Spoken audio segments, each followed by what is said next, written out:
Okay, so going back, for our lesson for today, it's all about Chapter 2, Tourism and Hospitality Context class. So we will tackle about the totality of the tourism and hospitality industry as a whole. We will know the different sectors comprising this industry. So, but before we move forward, let's read the learning outcomes. Micah, can you please read? Learning outcomes. After the completion of this module, students will be able to define the hospitality and tourism context, evaluate characteristics and types of hospitality and tourism or H&T organizations, develop and manage business strategies, and discuss how characteristics of hospitality and tourism organizations may influence the application of strategic management practices in H&T organizations. Okay, thank you very much, Micah. So class, these are the learning outcomes that you should learn or you should gain at the end of this topic. So moving forward, the hospitality and tourism context. Pag sinabing the hospitality and tourism context class, yung kabuuan ng industry natin or ng tourism professional and hospitality professional. Pag sinabi kasing tourism and hospitality context class, our industry is very massive. Massive meaning malaki or malawak. Collective industry consisting of tourism and other hospitality-related businesses. Tourism companies are technically considered hospitality business because they rely on a strong customer service to generate revenue. Kaya tayo tinawag na hospitality class, diba? From its root word, hospitable. Di ba pag may darating tayong bisita or may bisita yung mga parents natin, we accommodate them. So, binibigyan natin sila ng warm greetings or warm accommodation katulad ng pinaghahanda natin or binibigyan natin ng merienda or ng pagkain. Now, sa hospitality and tourism industry, ganun din. Ang focus natin ay yung customer service. So, our main products or our main services is our intangible products, which is yung services itself. Tayo, tinutulungan natin sila in order for them to get exceptional service or exceptional experience whenever they are going to our facilities or experiencing our amenities and facilities. Next is the hospitality industry is often named as the #1 industry worldwide in terms of generation of income and employment. So class, yung industry natin yung pinakamalaki sa buong mundo. Because in terms of employment, di ba, sa isang hotel, ilan ang employees dyan? 500 to 1,000 employees, bukod pa yung mga regular employees to contractual employees, plus yung mga nasa under agency pa. And in order for us to generate more income, we need to have more customers or more people to buy our products and services. That's why we have the biggest share or biggest crack of percentage share in the economy. That's why hospitality and tourism industry is considered as one of the important aspects or one of the important pillars of our economy. Next, it produces over 11% of the world's gross domestic product. Ibig sabihin ng world's gross domestic product class, yung totality ng kinikita. Ibig sabihin ng gross, wala, nandun pa lahat. Hindi pa nababawas yung taxes, hindi pa nababawas dun yung mga capital and everything. So, 11% of the world's money or assets nasa industry natin. So, it is very impossible na hindi kayo magkaroon ng work in the near future, especially pag bumalik na yung normal days. Because ang nature ng tao or ang nature natin as human, we need to travel, we need to relax, we need to rest. And in our industry, yun yung ino-offer natin, leisure and relaxation, experience as well. That's why our industry also hire at least 10% of the global workforce. So imagine, there are so many industries around the world, from manufacturing, marketing, selling, ano pa ba, healthcare, engineering, architecture, lahat ng industry around the world. Yung 10% nun sa atin nanggagaling sa tourism and hospitality context. That's why we are very massive or huge. Malawak yung industry natin. So hindi kayo mauubusan ng role in the future. And even if wala naman kayo, kahit nasa industry kayo, napakarami pa ring departments or organizational grouping sa department katulad ng sales, marketing, events, purchasing, warehousing. So still, you still have so much work to explore. And last but not the least, class, as an expert category, the tourism industry ranks fourth after fuels, chemicals, and automotive products. So yan, basic necessities kasi natin yung fuels, yung chemicals, and syempre yung wants natin, automotive products katulad ng mga cars and other transportation systems. So among all of those, class, pang-apat tayo sa pinakamalaking exporter ng services natin. So class, ano ba yung ine-export natin as our service? Ourselves tayo as a tourism professional. Because in the future, when you work in our industry, some of you will work sa cruise line. Some of you will work sa airlines, sa restaurants, sa bars, sa casinos, hotels, event companies, so travel agencies, ano pa ba? Cruise line. So lahat yan, class, pag-workan nyo or makakapag-work kayo dyan in the future. So now, you export yourself. Ibig sabihin, you sell yourself from different countries kasi you can work abroad. Then, kahit, aside na working here in our country. So now, please remember na pang-apat tayo sa export category in terms of necessities and wants. So these are the hospitality and tourism context. Now, class, let's discuss the different sectors of tourism and hospitality management. So, ilan nga ba yung mga main sectors or yung mga industries na umiikot sa organization natin or sa samahan natin? So, first, class, is yung food and beverage sector. So, sa F&B sector pa lang, class, ang dami nyo nang mapapag-applyan. So, under F&B sector, these are the industry consists of preparation, transportation, and serving of food and beverages to customers. So, very basic, class. Pag sinabing F&B, food and drinks. So yun yung mga sinaserve natin sa clients natin or sa buyers natin. So, ano ba yung mga companies or places or establishment that you can apply in order for you to become part of our industry in terms of F&B? Una, meron tayong restaurant. So, iba't iba yung mga restaurants natin. Merong mga fine dining, merong mga fast food, merong mga casual, merong mga regular restaurants. So, it depends on the theme ng restaurants. Next, meron din tayong mga cafeteria. So, inside the offices, inside the schools, inside different manufacturing industry, class, as long as you are serving your clients, you are part of the hospitality and tourism industry. So, cafeteria, sa atin din yan. Next, catering. Catering business is one of the booming business in the tourism and hospitality industry, especially when you are working in an events company. So, as an example, I am currently working under SM Group of Companies. So, we have this SMX Convention Center Manila. So, does any one of you nakapunta na or naka-attend na ng event sa SMX Convention Center Manila?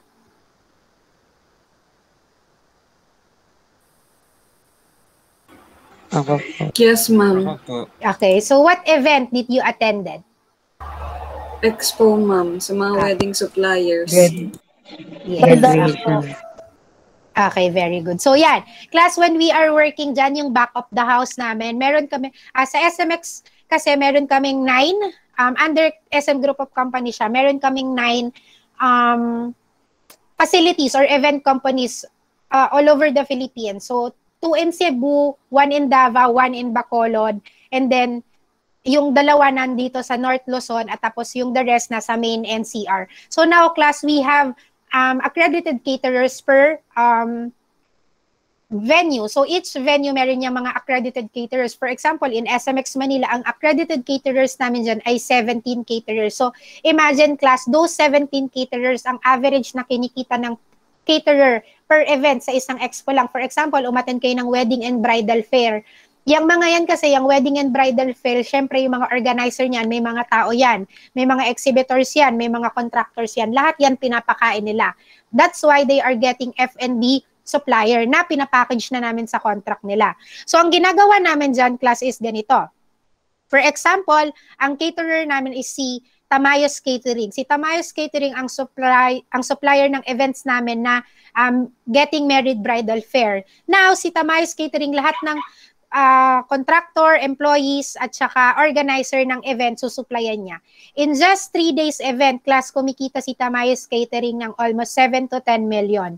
Package event siya from AM, PM, lunch, and dinner. So lahat yon. And our company gets 10% commission dun sa 7 million to 10 million. So imagine yung kinikita ng isang caterer pa lang sa isang event. So imagine din yung revenue na nabibigay ng F&B sector.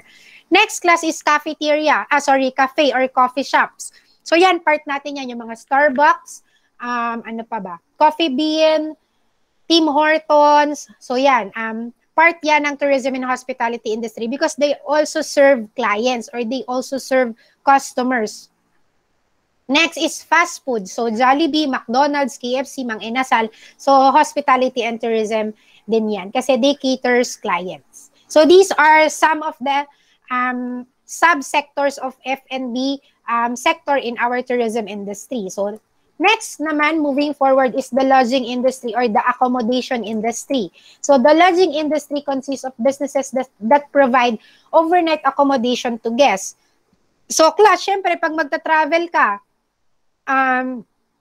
overnight, hindi naman pwedeng sa tabing kalsada ka lang mag-book, ay matulog, or kaya, unless camping yung overnight mo. Pero if you are a tourist, yung tourist, alam mo, magpupunta ka ng Boracay or Palawan, syempre kailangan mo kumuha ng lodging or ng accommodation. So, class, yung hotel industry or yung lodging industry is one of the biggest chunks sa tourism industry natin. Ito mismo pinakakilala siya or pinaka gusto ng mga tourism professionals na dito sila mag-work. So, these are some of the example of the lodging industry. So, first, yung hotel. So, yung hotel, ito yung mga usually yung 3-star hotel, 4-star hotel, 5-star hotel, 7-star hotel. Ito yung mga hotel na pwedeng magstay lahat or yung mga families. Class pa-accept yung classmates nyo ha pag may pumapasok. So, ito yung usual na pinagbubukan natin like Taal Vista, Tagaytay Highlands, Makati Shangri-La, Peninsula.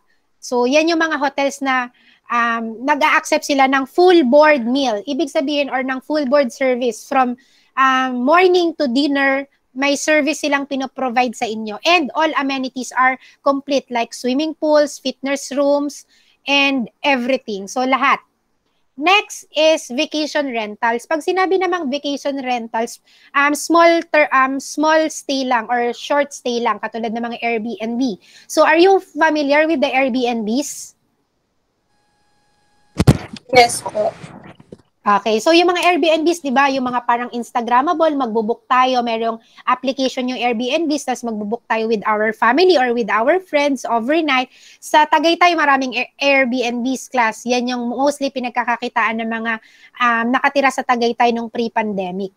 So, yan yung tinatawag nating vacation rental. Short-term period lang. And mostly, ang pinaparent lang talaga nila is yung room or yung space. Walang breakfast. Tapos yung amenities, share kayo ng lahat. Alam mo, sa condo, sa SMDC, sa Tagaytay. So yan, ginagawang Airbnbs yung mga condominiums. Next is bed and breakfast. Pag sinabing bed and breakfast, very simple lang siya. Para lang siyang ibahay. Tapos marami nito class sa Ilocos at saka sa La Union. Pa-turn off muna ako ng microphone.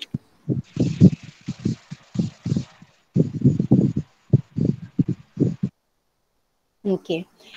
Karamihan nito marami sa Ilocos or kaya sa La Union. Yung mga day tour lang or kaya yung mga overnight tour lang, especially yung mga magbabarkada, para silang mga kubo-kubo or bahay na pinauupahan tapos may libreng breakfast. Tapos literal na breakfast and bed lang yung i-offer sa'yo. Tapos sharing lahat ng CRs and wala na silang other amenities, yun lang talaga. Kasi mostly ang kinikaters nila is yung mga backpackers and magbabarkada na gusto lang talaga is mag-hangout or mag-overnight dun sa place. So class, these are the some sectors or subsectors in the lodging industry. Hotels, vacation rentals, bed and breakfast. Following that class is recreation industry. So malawak din yung recreation industry. Pag sinabi nating recreation industry is, in general, business in the recreation industry provide customers with ways to entertain themselves, pursue hobbies, or experience educational opportunities. Ibig sabihin yung mga places kung saan mag-e-enjoy or makakapag-relax yung mga client katulad ng theme parks or kaya ng spas or kaya ng casino, ang golf. Basta mga recreational activities, yung halimbawa during your leisure time, gagawin nyo yun. yun yung nakaka-enjoy sa inyo. So, yun yung part din siya ng industry natin. Some of the example, first class, katulad ng sinabi ko, amusement parks, Enchanted Kingdom, Six Flags sa USA, meron din tayong yung Star City na nasunog, tapos yung sa Sky Ranch sa Tagaytay. So, yan, part yan ng amusement park. Next is campground. So, yung mga mahilig mag-camping, mahilig mamundok. So, yan, part din siya ng recreation industry. Theater, mahilig sa mga movies or mahilig sa entertainment, mahilig sa acting. So yan, sa theater yan.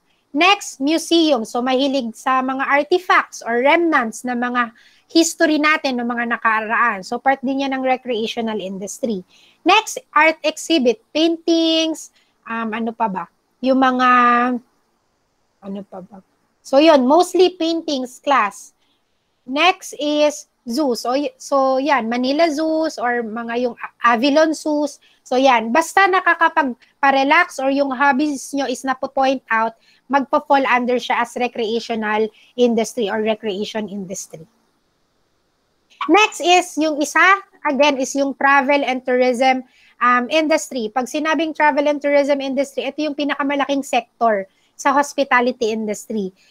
Nandito papasok yung, in general, travel and tourism allow people to visit destinations outside their normal environment. Ito yung mga nagta-travel or nagpupunta sa iba't ibang destinations or places through planes, through cruise lines, ano pa ba, through ferry, through airlines, travel agency. So dito lahat yan nakapaloob, mga tour packages, online booking travel agencies. So dito lahat pumapasok yon.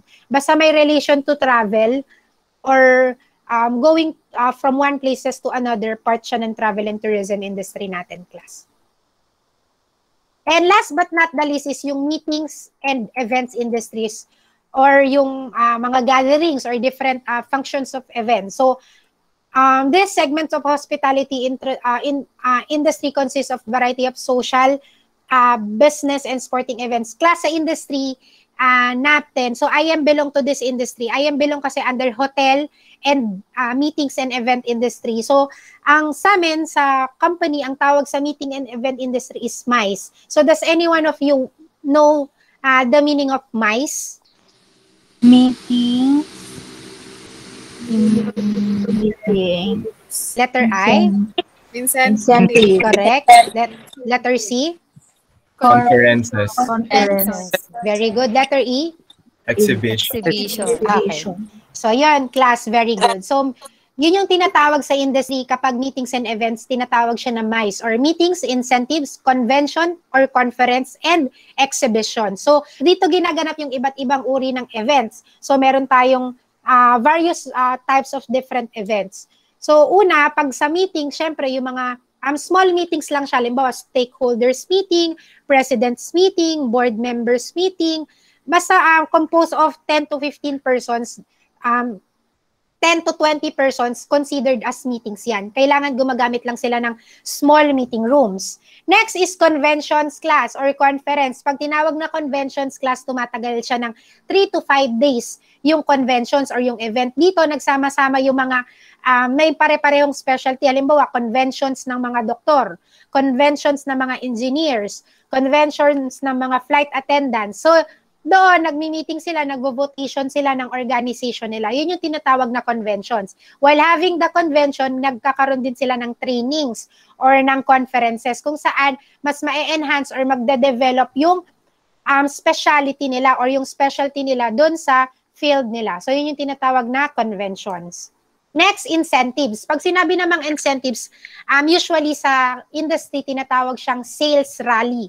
Yung mga taong nasa sales industry, yung mga taong nakaget ng quota, mag-awarding, nanalo sa sales caravan. For example, nag-join si John, nag-join siya na, part siya ng company na, na Boucher Company or Boucher International or Belo International. Yung mga sales ni Belo yan, may quota-quota yan. So at the end of the year, meron silang sales awarding night mostly sa amin sila nagbubook. So sa sales awarding night, doon paparangalan yung mga top sales performer or mga top employees performer. So doon nakakakuha sila ng incentives, trip to Europe, trip to Japan, New Zealand, Australia, 100,000, 500,000, 300,000 pesos cash. Yun yung tinatawag na incentives. May nakukuhang return because of the good performance of the employees. So pasok din yan sa atin sa industry natin yung mga ganong events.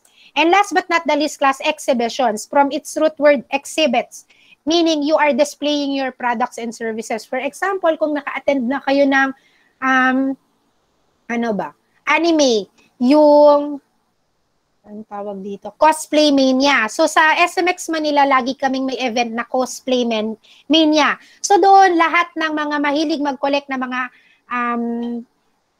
ang tawag dito, yung mga figurines sa mga anime, sa mga cosplay, binibenta nila doon yung mga paraphernalia or mga souvenirs. So lahat ng cosplay people or cosplay fanatic or fans, nandun sila. They are displaying their products and services, their paraphernalia, tapos pumupunta doon yung mga tao na mga naka-cosplay, mga naka-outfit, tapos bibili rin sila kung ano yung magugustuhan nila. So, yun yung tinatawag nating exhibitions.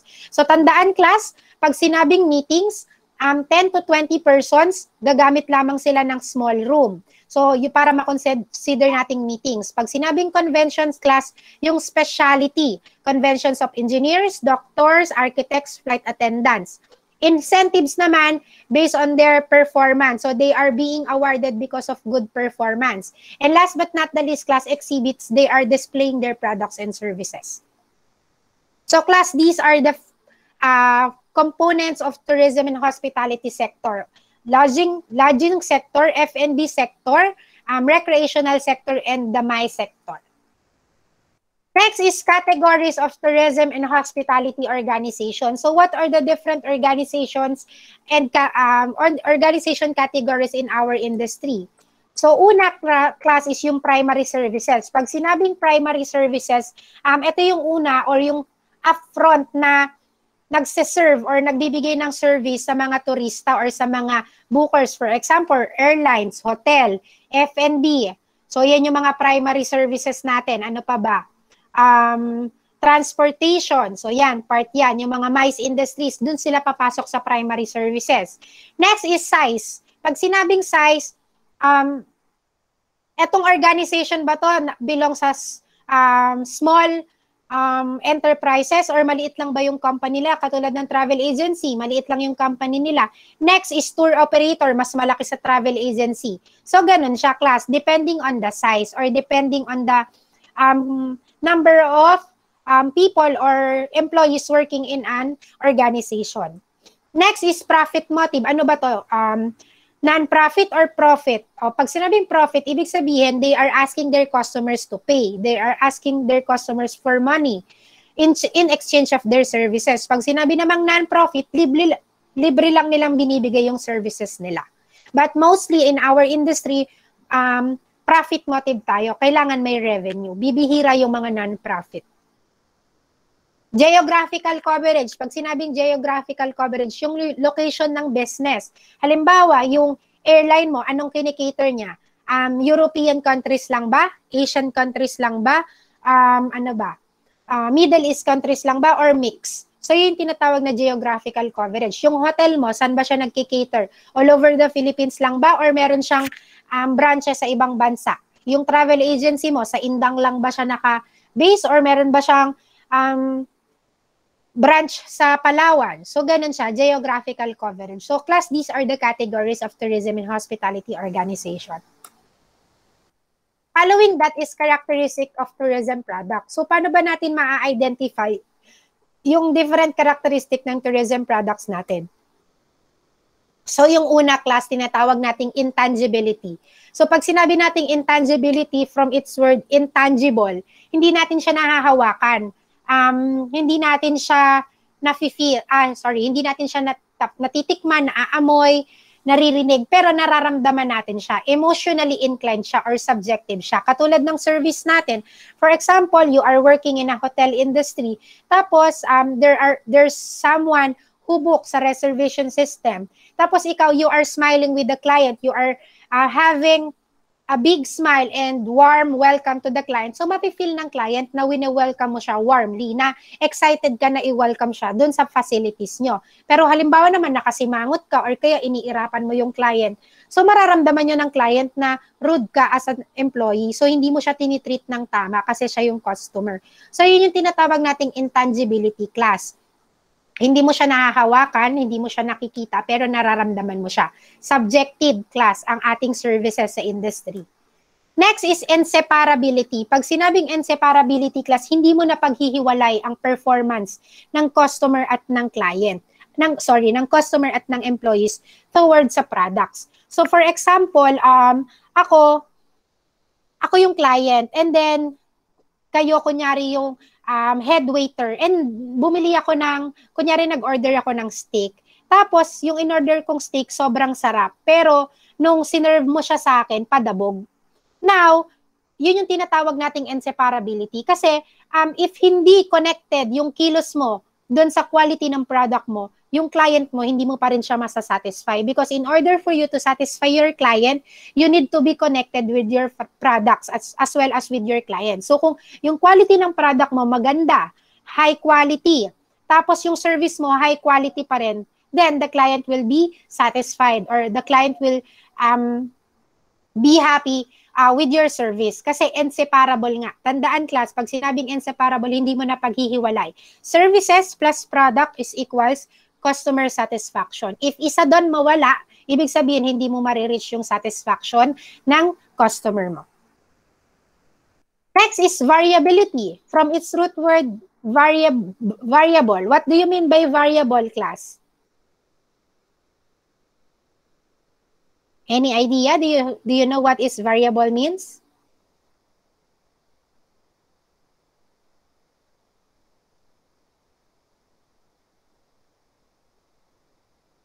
Okay, Applicable, ma'am. okay, nice try. Pag sinabi nating variable, class, from its word, variability from its root word varied or variable, ibig sabihin iba-iba. Differences, diverse. Sa industry natin, class, iba-iba yung preference ng tao. Iba-iba yung preference ng customer, ng client. So now, for example,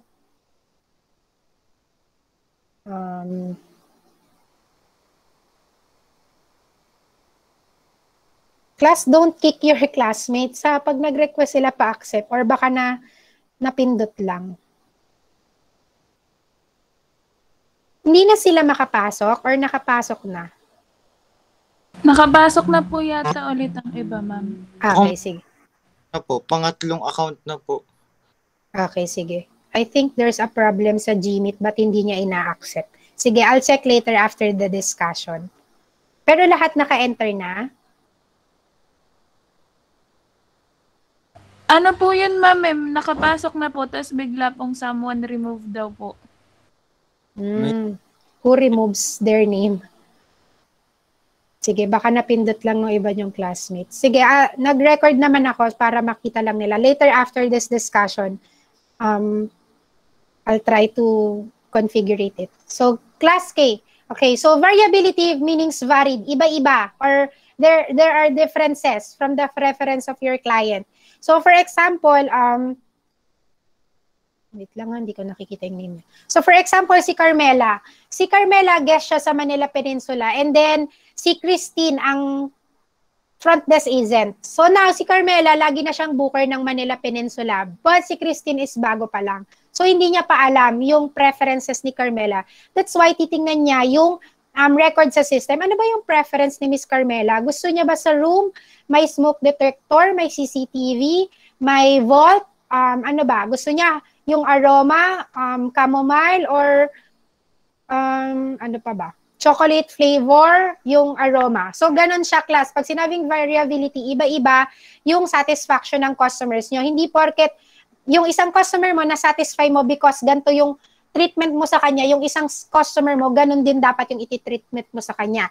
Kailangan alam mo yung behavior nila, alam mo yung needs and wants nila before you give your service to them. Because if you don't know their preferences, you don't know their attitudes, their behavior, kahit anong service yung ibigay mo, if hindi fit sa standards nila, hindi magiging exceptional or hindi magiging satisfactorily yung services mo sa kanya. Kaya dapat malaman mo yung behavior ng client mo. Yun yung tinatawag nating variable. Iba-iba yung preference nila. Kaya dapat yung approach natin or yung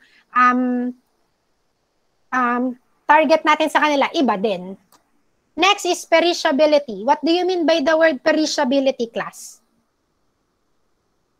Diba nakikita nyo to sa mga tracks? Highly perishable, do not delay. Ano po ma'am, pagka kunwari po, may mga nag-expired na foods agad. So, parang Okay. yun, may limit po yung ano nila. Life expansion. Lifespan. Okay, you got the correct word. So, tama. Perishable class A, mayroon lang limitation yung lifespan. Hindi sila pwedeng i-store or itago ng pangmatagalan. Sa industry natin, ganun din, especially sa F&B sector class. Kasi ang sineserve natin dyan ay food. So, for example, si Kali ang chef sa Royal Caribbean Cruise. So, si Kali, nag-prepare siya ng 300 steaks for 300 attendees. However, 270 attendees lang yung nag-avail or kumain ng steaks. May natira tayong 30 steaks. So now, hindi siya pwedeng i-store ni Kali sa refrigerator. Tapos, isa-serve niya ulit sa guest the next day. Hindi siya pwedeng ganon. Kailangan, first in, first out. Kung hindi maubos yung unang nilabas, natapos yung araw, lahat yon for disposal. Ganon sa industry natin, class. Perishable yung product natin, hindi siya pwedeng pagtagalin. Kasi ang kalaban natin dito ay yung ang pangalan nito, yung quality ng services natin. Pag halimbawa, sinerve ulit ni Kali yun, tas may nagreklamo, your steak is not fresh anymore.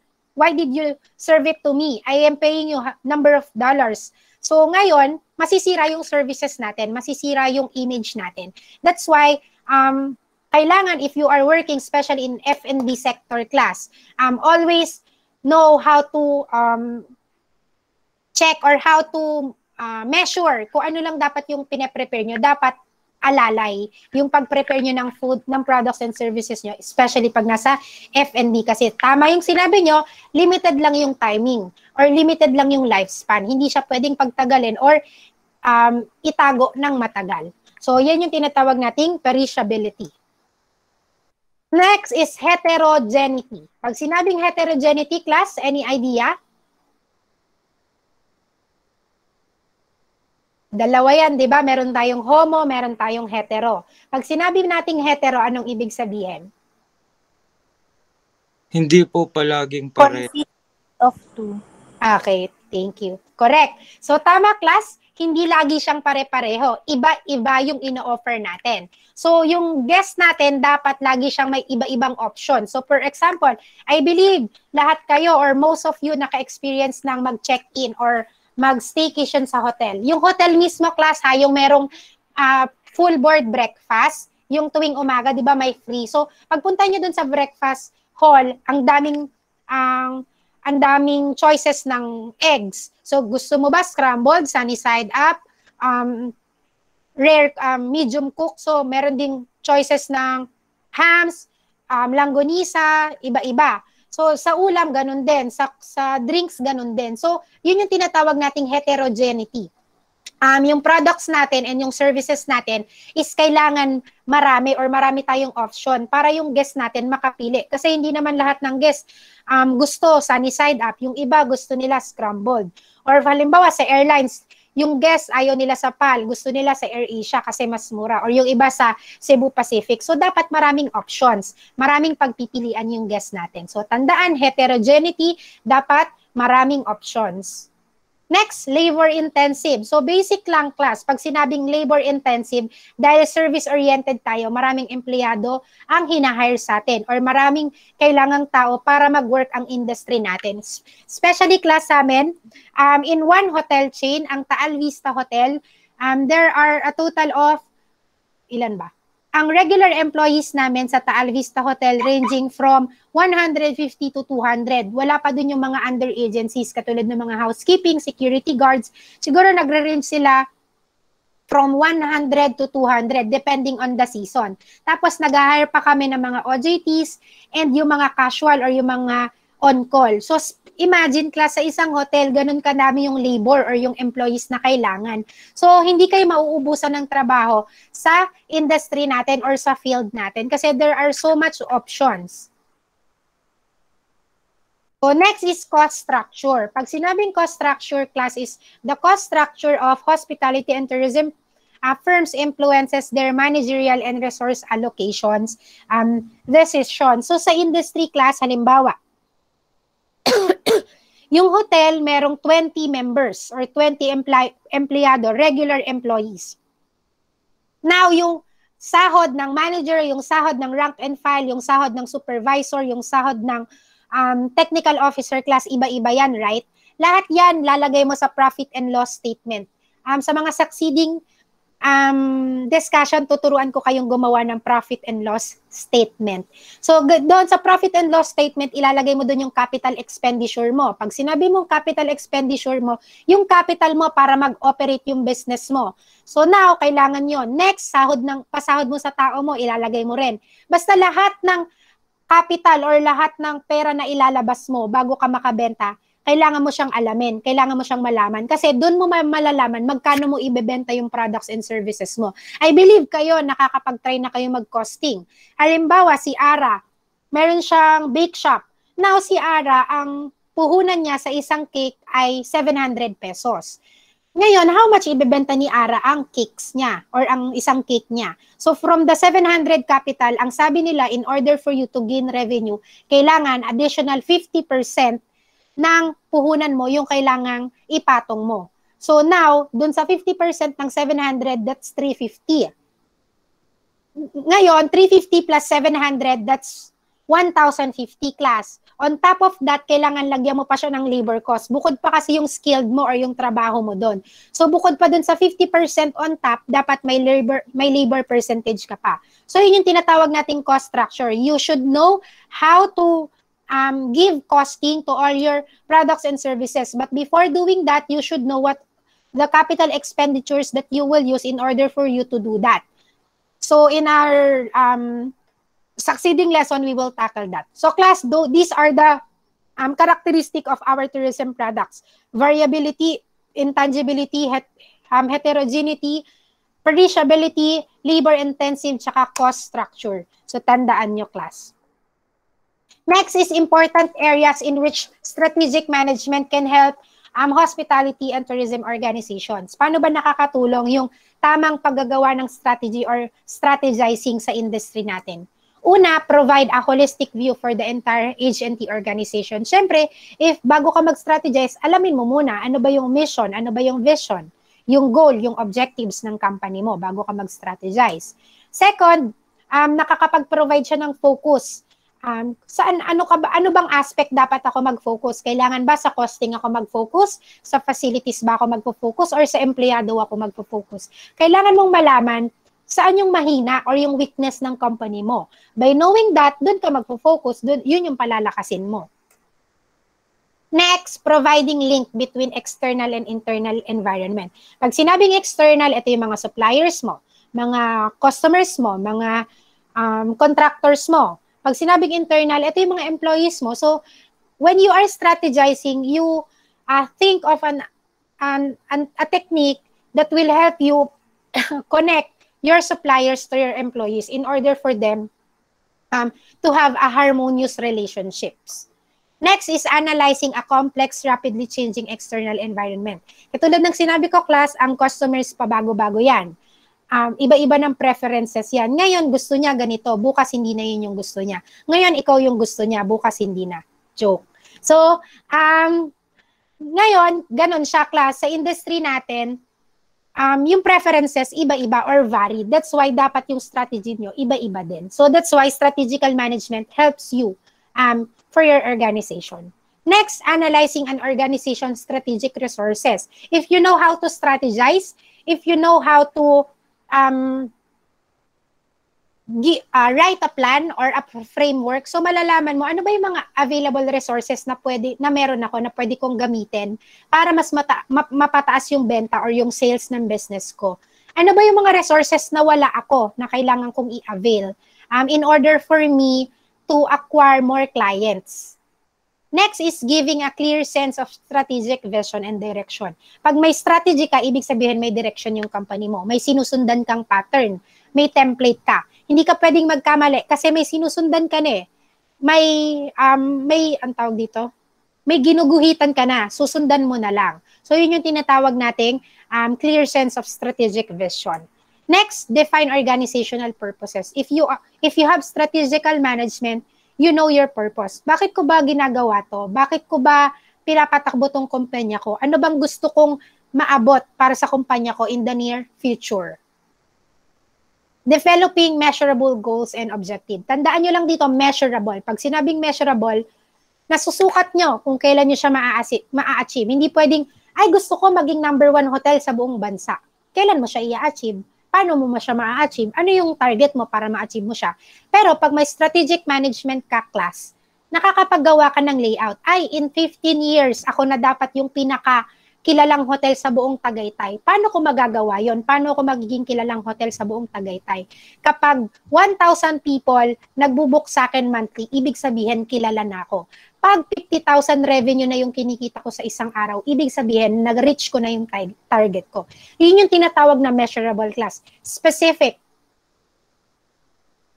Next, continuation, identifying key resources and investing in core competencies. Ibig sabihin ng core competencies, yung skills ng employees mo, matatarget mo. Yung mga empleyado ko ba magagaling? Yung mga empleyado ko ba fast learner? Or yung mga empleyado ko ba kailangan ng training? Or for example, yung capital ko ba tama sa mga nilalabas kong products or yung capital ko ba kulang? So yun yun. Next is formulating decisions and making them happen. So if you create a decision or if you create a plan, a strategy, kailangan matutuloy siya or magagawa siya. Kasi you need to stick dun sa technique. You need to stick dun sa strategical plan. Next, managing change. Class, change is inevitable. Hindi natin napipigilan yung pagbabago. Change is the only constant in the world. Lahat nagbabago. Lahat naiiba. That's why in our industry, ganun din. Mabilis magbago. Mabilis yung facing sa industry natin. But if you have strategic management class, you can manage change. For example, si Gian, hotel manager ulit si Gian. And then, summer season, sobrang boom. Yung mga desserts nila. Now, dumating yung rainy season. Syempre, hindi na boom yung mga desserts nila. Si Gian, dahil mabilis, quick and innovative yung imagination niya, nakapag-isip agad siya ng paraan. Anong i-offer natin ngayong rainy season? Bihira yung lumalabas ng bahay kasi baka magkasakit sila, or bihira yung lumalabas ng bahay kasi hassle, maulan. So, anong gagawin natin para makabenta? Ang naisip ni Gian, ganito. Nag-offer siya ng packages that the client can avail those packages when the weather becomes normal or becomes sunny ulit. Now, ang ginawa ni Gian, nag-top up lang siya ng pricing. By doing that, na-manage na yung change. Even if walang nagbubuk sa hotel nila during rainy season, still, people are buying their packages na pwedeng i-avail during the time na okay na ulit yung weather. Next, coordinating organizational activities and allocating resources. So, ganun lang din, class. Nako-connect nyo yung mga activities na dapat nyo gawin and nalalaman nyo ano ba yung mga resources or ano ba yung mga materials na kailangan nyong gamitin sa mga activities na to. Next, understanding the complexities of decision-making and structuring of an organization. Complexities, ibig sabihin yung parang mahirap, extreme, buhol-buhol.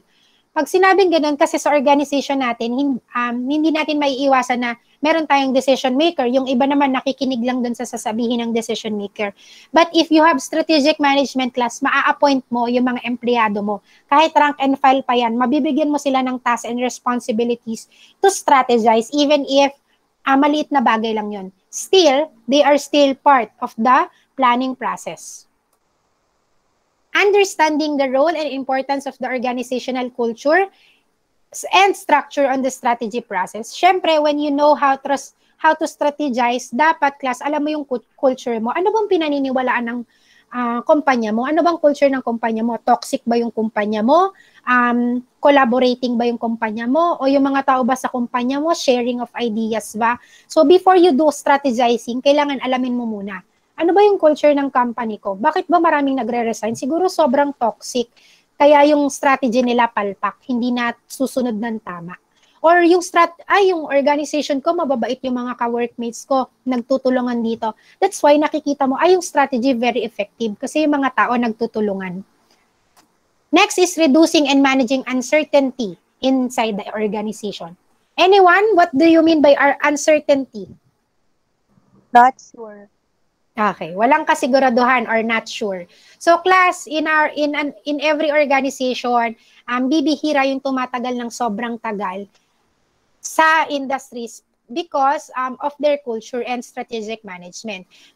But so kayo class, in the future, pag pumasok kayo sa industry, make sure titingnan niyo yung kultura ng industry, titingnan niyo yung nila, yung strategic management. Ito bang kumpanyan to may marunong mag-strategy? Ito bang kumpanyan to may mga techniques? Paano pag nagka-earthquake? Paano pag nagka-pandemic? Anong strategy nila sa empleyado nila? You know what? Some of my college batchmates, I felt sad for them because some of their companies walang strategic plan when we hit the pandemic. But some of my college mates, na-retrench sila. Ibig sabihin na wala sila sa trabaho. Pero millions of pesos yung nakuha nila sa company nila. Still, class, even if pandemic, kung binigyan ka ng company mo ng 1 milyon, kahit retrench ka, tinanggal ka nila, but still, you still have the million. You have a 1 million peso, makakapagsimula ka ng trabaho. Yun yung magandang company. May strategy sila during contingency or yung during uncertainty, especially ngayong pandemic, di ba? Hindi natin alam kailan babalik yung industry natin or kailan ulit magbo-boom yung industry natin. Kaya when you enter in the future, kapag nag-back to normal class, make sure at ang una nyong i-check yung culture ng company nyo. Tingnan nyo kung toxic or yung collaborating ba yung mga tao. Tingnan nyo, may strategy ba tong company ko? Paano na lang kung magka-pandemic ulit? May makukuha ba ako dito? May mapapala ba ako dito? Baka kasi ginugugol nyo yung taon nyo sa company nyo. 5 years kayo, 10 years sa company nyo, nagtitiis kayo. Ay, saka na lang ako magre-resign pag nandiyan na yung 13th month. Class, hindi na uubos ang 13th month. But there's so much opportunities outside those companies. Huwag kayong magtsatsaga sa mga companies na ganon in the future. So, lagi niyong titingnan yung strategic management nila. Next, measuring intended and unintended outcomes of the strategy process. Class, sa lahat ng plano, kahit sobrang pagpaplano, meron dyan hindi natutupad or meron dyan hindi nasusunod. And that is okay. Pag nagyari yun, kailangan na measure nyo pa rin siya. While you do your strategic planning, lagi nyong gagawin, pag ganito nangyari, anong plan B natin? Pag ganito yung nangyari, anong plan C natin? Lagi dapat kayong may backup sa strategic planning. So that's the end of our discussion. Hold on.